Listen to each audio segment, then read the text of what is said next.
Hello everyone and welcome to another News Coolum video. So this is going to be sort of a bit of a retrospective. Not too long ago, I was going through some of the footage that I had from when I was driving down to the Chevrolet Bolt block party unveiling. And one of the things that I had stopped to do along the way is just record my initial impressions of the Tesla Model 3, Model Y standard that was basically unveiled, announced, or unembargoed, right, the day before the Chevy Bolt block party event. So I don't want to over editorialize too much because I think pre-Bolt block party Eric had some insights that, I don't want to step on his toes because I still kind of agree with my take from back then, but I want to add just a little bit more detail afterwards. So let's rewind the clock. It's, I don't know, like 6 o'clock in the morning. I'm in Patterson, California at a GM Energy charging station, Pilot Flying J charging station, and just giving my initial thoughts on my take of the Model 3, Model Y standard as unveiled by Tesla. Hello everyone and welcome to another News Coolum video. Hopefully, busy intersection. Hopefully it's not too loud here at the Pilot Flying J. I guess exactly a Flying J here in Patterson. I'm on my way down to the Chevy Bolt release block party, but we're on our way down right now. I have about 11 hours to go 500 miles, which is absolutely no problem. In the Chevy Bolt EV from 2017. And, I wanted to, while I'm doing this, hold on, GM Energy has me covered. While I'm doing this, I want to wash my windows. So Tesla just basically announced their new Model 3 and Model Y offerings, right? Their standard offerings. And I have a few thoughts about it, and they appear to have been under embargo, and some of the creators were allowed to release some initial thoughts, impressions, reviews yesterday. And I do not think that was coincidental timing. So I received the invite for this event for the Chevy Bolt probably 3 weeks ago. At this point, it's a really poorly kept secret, I have to imagine. I've already been reached out to by several people who I plan on meeting up with while we're there. So yeah, people already know about this event, and so Tesla doing this release a day before, I have a feeling was a strategic marketing plan to, I don't know if necessarily present these standard Model 3 and Y as an alternative to the Chevy Bolt. And I wanted to explain why that was kind of probably not a good idea. And I mean, one of the big criticisms I would say perennially of Tesla is that they always overpromise relative to what they actually deliver. This isn't a great squeegee. I'm probably gonna get a different one. Yeah, speak of overpromising, under-delivering these squeegees.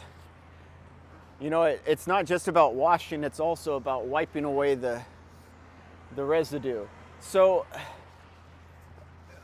based on what I've seen so far, the Model 3 and Model Y standard fall into that same category of sort of overpromising and under-delivering. And in this context, it's not even necessarily about their performance. It's about their MSRP. So what we know about their MSRP at this point is that it's going to be, I think, $36,000 for the Model 3 like 40,000 for the Model Y. Well, now you're basically just talking about Chevy Equinox EV numbers, right? Now you're competing with what the Chevy Equinox was. And on paper, don't get me wrong, it's still not that far behind the Chevy Equinox, right? There's supposedly a 69.5 usable kilowatt hour battery pack, a little over 300 miles of range. It's basically, you could either look at it as like an upgraded Tesla Model 3 mid-range or a downgraded original Tesla Model 3 long range. But the charging performance just wasn't all that impressive. I would recommend going over to Kyle, I think it was Out of Spec Reviews. Kyle Connor did a review of it, and it was basically like 15 minutes to go from 10% to 50%, which is better than the Bolt. But this is an 8-year-old car. This is 9 years old this month, I believe, when this was produced, or next month. It's almost hitting its 9-year-old birthday. So a car you're releasing today, when you have this mystique of being the charging kings, right, the fastest traveling cars, and you're asking $40,000 for it. I don't know. Like I said, I think the bigger mistake is if they thought that in marketing, releasing it now to get ahead of maybe the promotion, the boost that GM is going to get out of the Chevrolet Bolt unveiling. I think it's just ill-advised, because based on what I've seen, Tesla just can't compete with GM on price. And so you might have been better off just not announcing it, right? Just sort of letting it be. Because at this point, right, like I said, you're talking about a car that, if I'm right, is $10,000 more expensive than what we expect the new version of this Bolt to be. And with maybe 30 miles, 40 miles of more range, and possibly worse charging speeds. So I don't know how many details we're going to get at this press release, but even just going into it, looking at what Tesla so far has presented as the standard range, I just don't know that they're going to be able to shave enough cost off of it that they can actually be competitive. And the battery is an area where they could save money. Apparently it's still using the same nickel-based battery, so perhaps if they went LFP. But again, LFP is really only a 30% change. I mean, Tesla has the additional issue of packaging expense with their batteries. Their batteries are more expensive to put together and package than something like GM or any of the other prismatic or pouch cell battery makers, right? So just having that many thousands and thousands of cylindrical cells to put into a pack together inherently makes it more expensive to produce. So maybe going to an LFP prismatic cell could save Tesla 50% off their current battery expenses. And if that's the case, then yes, if they could get a 250 to 300 mile EV in at under $30,000, then I think that we would have something to talk about with their standard. But my initial impression so far, based on what I've seen, on my way to check out the new Chevy Bolt, I'm just not that impressed by what Tesla released, right? I'm all for more affordable EVs, more easy to get into EVs on the market, but $40,000 ain't doing it. We had that with the Equinox a year and a half ago now. a lot of other EVs under $40,000. Yeah, I just don't see it staying competitive. We'll see, but based on what we've seen so far, yeah, I think the standard range, it really was maybe just an attempt by marketing to take the wind out of the sails of this GM Bolt release. But like I said, nobody has high expectations for the Bolt.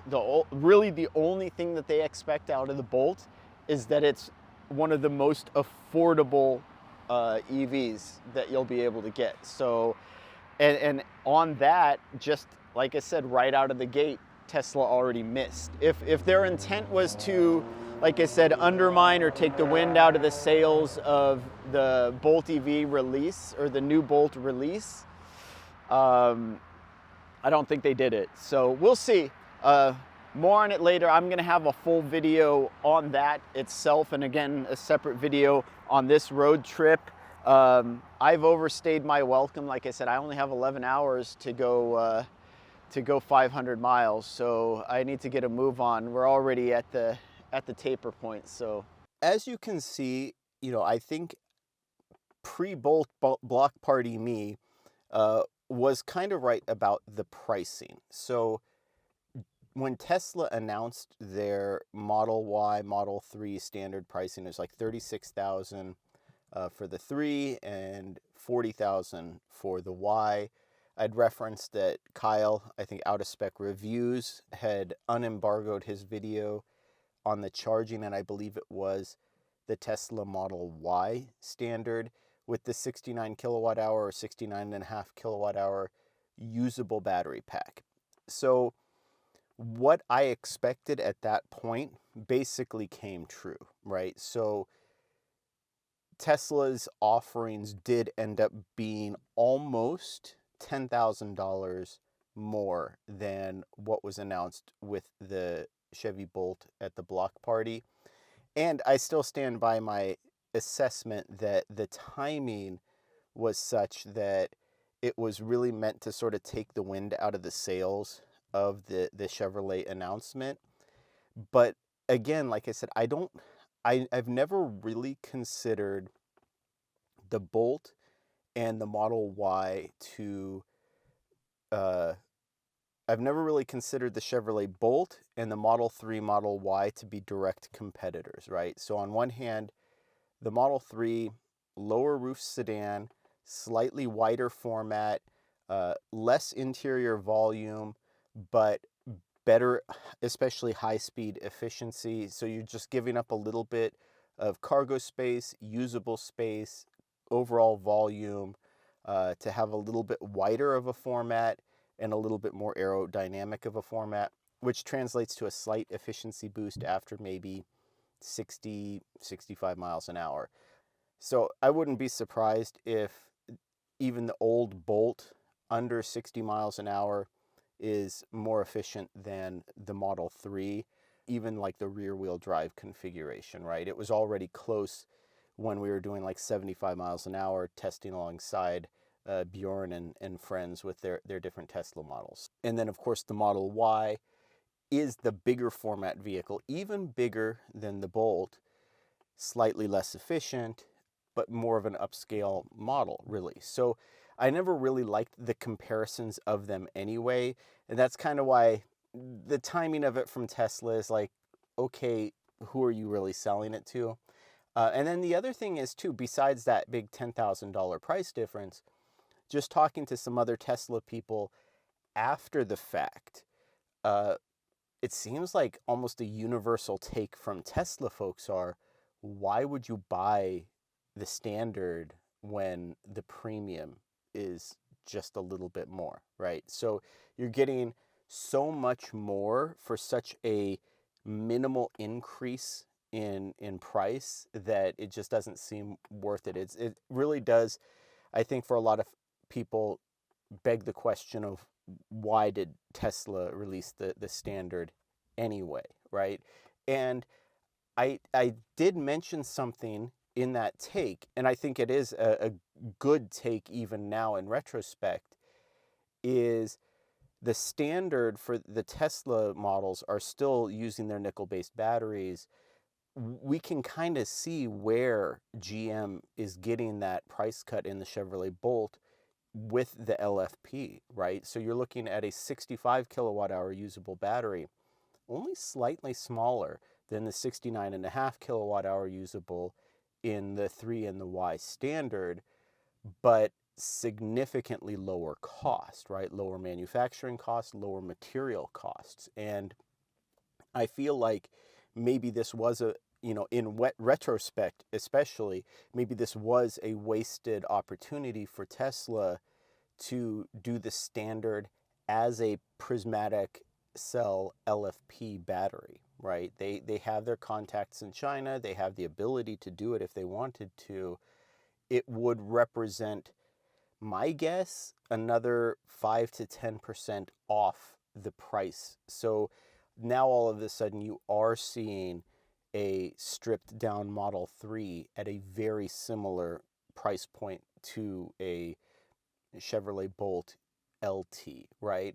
And you are seeing a stripped down Model Y at a very similar price point to the Chevrolet Bolt RS, right? And right now, there's almost no overlap in price, even with the highest, basically most specced out Chevrolet Bolt RS.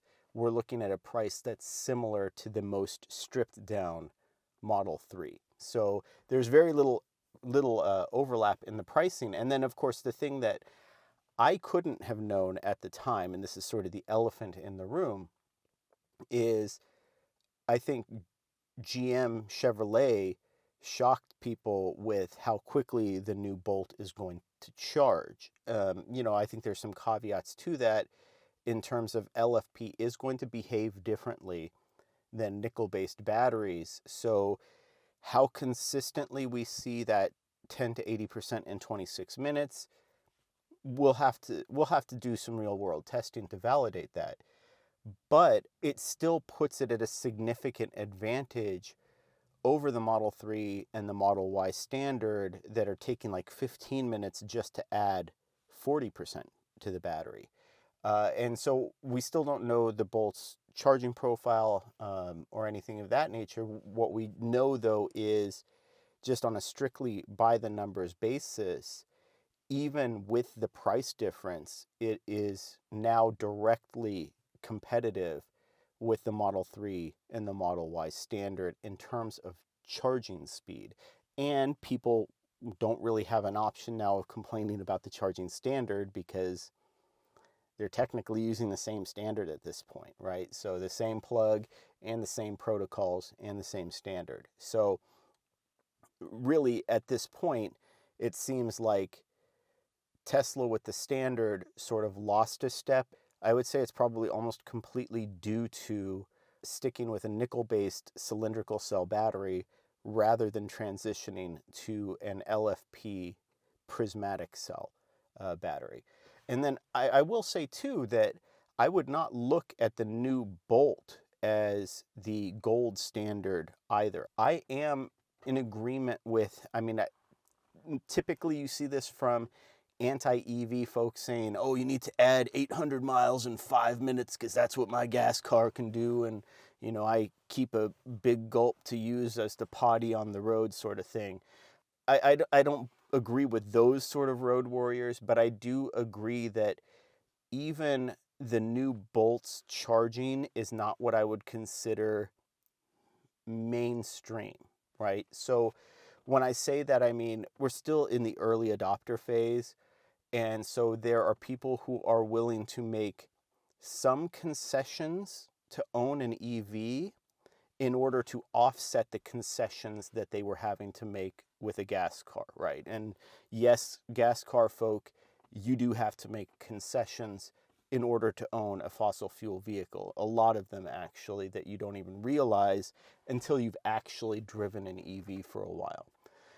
So we're still, though, in that early adopter phase where people are trading off concessions. And you see that even in the EV circle, some people saying, hey, look, if it's a new technology, it needs to be superior in all ways to the old technology. So EVs need to be superior to ICE vehicles in all ways. And I don't see that as valid. I think it's close though. And I think that the only automakers right now in the US domestic market that are meeting that gold standard charging speed that would be mainstream acceptable are Hyundai, Kia, and Porsche. We're looking at that roughly 15 minutes to add 70% of the battery.